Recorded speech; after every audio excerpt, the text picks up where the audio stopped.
Bueno, en este video le vamos a mostrar cómo se realiza la técnica para el método de Hodge.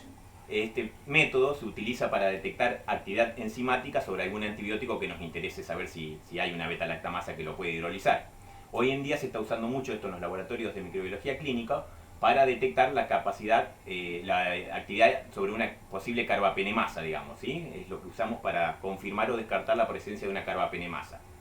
Entonces, para ello vamos a contar con, siempre para poder realizarlo, tres cepas. La cepa estudiar, la del paciente, ¿no? Que uno sospecha la posibilidad de una carbapenemasa. Una cepa control positivo que debe disponer el laboratorio.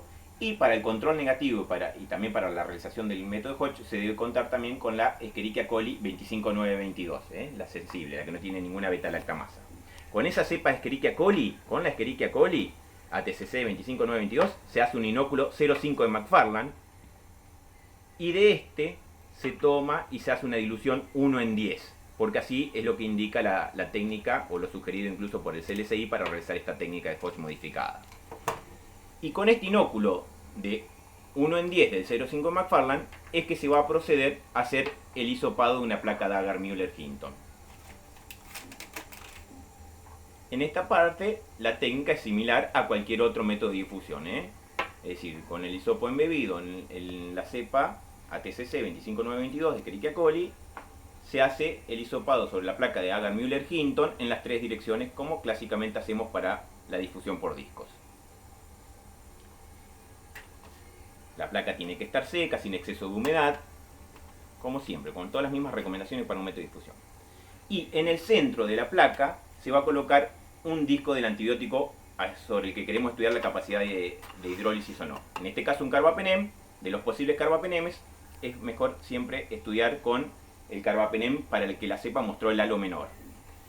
Y después, bueno, hay que rotular las tres cepas que intervienen en el estudio, es decir, el control negativo, que es la Escherichia coli, el control positivo, que debe contar el laboratorio, y justamente la del paciente. En un radio así como para poder distribuirlos homogéneamente en la circunferencia de la placa. Decíamos entonces, todos estos tres microorganismos tienen que estar en repiques frescos de 24 horas. Y ahora simplemente con una anzada de cada microorganismo en particular, y sobre la parte en que se ha sido rotulado, se hace una estría perpendicular desde el borde de la placa y hasta el centro del disco, y viceversa. No hay inconvenientes en que el anza vaya y vuelva desde el borde de la placa hasta el centro del disco. Es decir, no hay arrastre del antibiótico, no hay inconveniente de ese tipo, que es una consulta, una duda que suele presentarse. Entonces proceden de esta misma manera para el control negativo, el control positivo y la cepa a estudiar.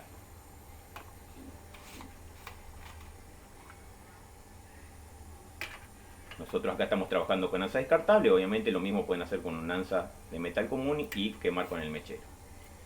Una vez que están inoculados los tres microorganismos, esa placa se lleva en estufa y se incuba de 18 a 24 horas. Y lo que vamos a obtener luego de ese periodo de incubación, nosotros ya tenemos esta placa preparada. Acá está rotulada exactamente igual como habíamos hecho recién.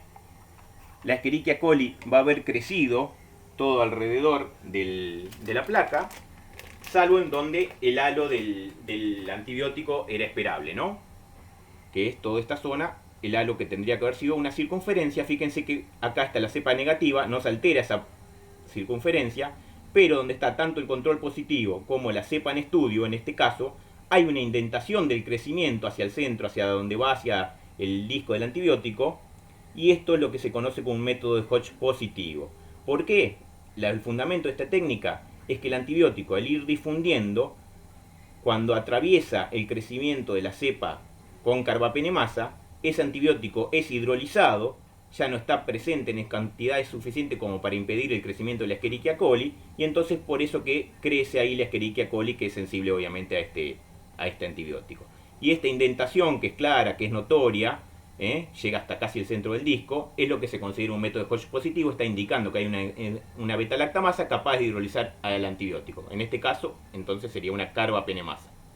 Fíjense bien como en el caso del negativo se mantiene lo que sería la circunferencia esperable del antibiótico cuando no hay ninguna cepa interfiriendo su difusión.